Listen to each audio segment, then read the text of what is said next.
اللهم كن لوليك الحجة ابن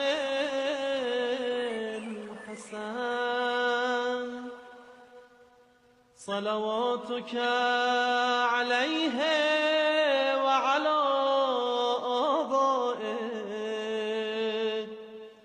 في هذه الساعة وفي كل ساعة وليا وحافظا وقائدا وناصرا ودليلا وعينا